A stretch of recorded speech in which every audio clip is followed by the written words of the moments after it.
Hey guys, I'm in a very different setting, basically an empty parking lot over here at the Auburn Outlet Collection because there was so many cars going in and out because there was a lot of people at the theaters, a lot of people. So I'm here at this pole because I felt like it and I'm not going to be annoyed hopefully I won't be annoyed by cars going in and out of this area, but there might be some.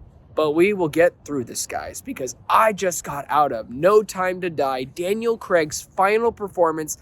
And what did I think about this movie? Well, to give you a little bit of a backstory, I did not like Spectre. I did not like the plot line, and I knew that this film was going to be closely connected to that story. And that was kind of worrisome for me because obviously I didn't like that film. But what this movie did, it made me actually care about that story plot. It made me want to rewatch that film and go, oh, so that's what they did with that character and brought it full circle to this film. And what they did with Madeline actually made me care about her, actually made me like her, actually made her a real, actual plot point rather than just kind of this, here you go movie, here's a little something else to flare up the story for James Bond, something more interesting, something he did not expect. But what they did with her character, they actually fleshed her out a little bit more, actually a lot more, and what they do with her and James Bond in this film is truly one of my favorite parts of the movie. It is the heartbeat, and I'm already talking about the positives. So the story is this. James Bond is retired, he's chilling, and then all of a sudden, wham, he's roped back into it yet again. And honestly, the trailers did a really good job in not showing how he gets roped back in. And I appreciate that, so that's all I'll say. The plot, he gets back into the game, back into the action yet again. And Madeline is involved in this plot heavily in the sense of why this is happening. Why is he at the center of this plot? Why is she at the center of this plot? It will all make sense when you watch this film. But guys, like I already said, the heartbeat is them, but the other things that I really loved about this film was the action, of course. How are the action set pieces? That was the thing I kept on hearing everybody talk about. The action set pieces are insane. Well, they are. It is definitely in my top 3 favorite action moments in a Daniel Craig James Bond movie. Number 1 still goes to that amazing, amazing scene in Casino Royale in the opening act. Absolutely brilliant. They were this close to getting on par with that scene, but I still got to give it to it. But anyways, the action in this, guys, is actually incredible. The shot that you see in the trailer where he goes on the motorcycle and you see that awesome shot where he goes up, absolutely breathtaking. That whole sequence is amazing.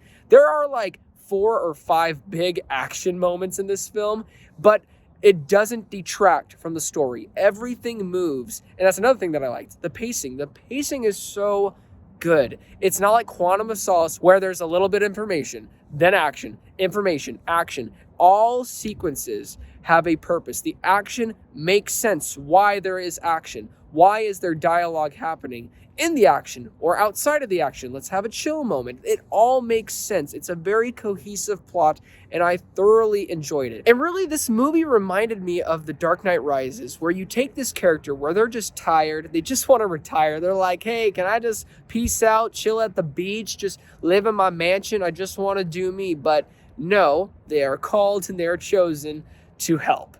And in this case, that person who needs to help the situation is James Bond.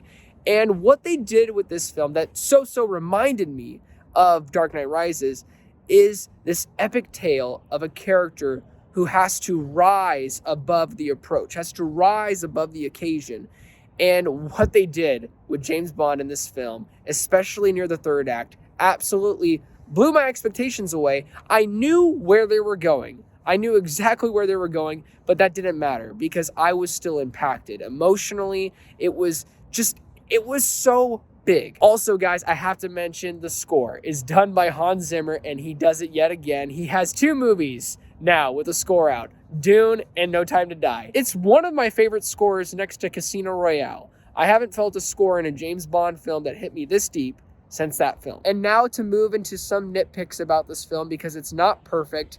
The villain. Rami Malek is amazing in this role. He's very creepy, he's very eerie, and he does a good job with what he is given. And he's not like Blofeld bad, and I don't mean Christopher Waltz was bad, it's just he wasn't as impactful. And that's the same case with Rami Malek. He's not really an impactful villain like Mads Mikkelsen or Javier Bardem. He's not on that scale. He's definitely not in the low 2 tier where Quantum of Solace lands or Spectre land.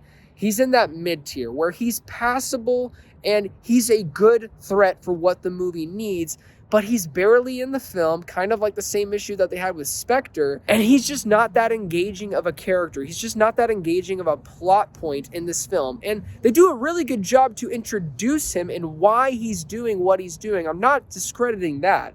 I think that was good, but then they leave it alone for an hour and like 10 minutes. Then he's in a scene, and then he's gone for like another 40 or so minutes, and I'm like, I'm supposed to connect with this villain just because you showed me that opening sequence?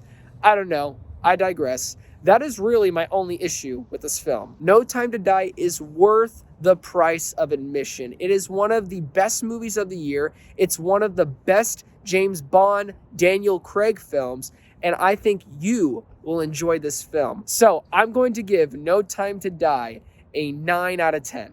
Thank you guys so much for watching my review. It really means a lot. Please don't forget to like and subscribe. And also don't forget to be blessed.